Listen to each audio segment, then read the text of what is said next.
ఈ చింతపిక్కలు పిల్లల స్నాక్స్ బాక్స్‌లోకే కాదండి, పెద్దలకు కూడా టీ టైమ్ స్నాక్‌గా చాలా బావుంటాయి. చింతపిక్కలు అంటే వేటో అనుకుంటున్నారేమో, నమ్మకపార.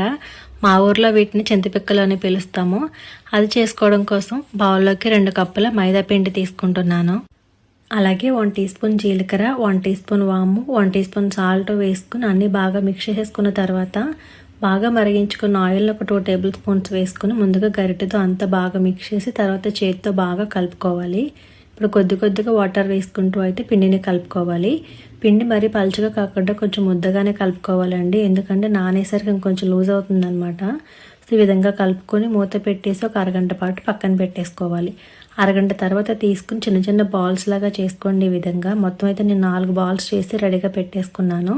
ఇప్పుడు కొద్దిగా పొడిపిండి వేసుకుని ఈ ముద్దనైతే పెట్టుకొని పలుచగా చపాతీలాగా చేసుకోవాలి. చేసుకున్న తర్వాత నేను చూపిస్తున్న విధంగా అయితే ఫోల్డ్ చేసుకొని మళ్ళీ చపాతీలాగా చేసుకుంటే కనుక బాగా లేయర్స్ వచ్చి బాగా పొంగుతూ ఉంటాయి అన్నమాట.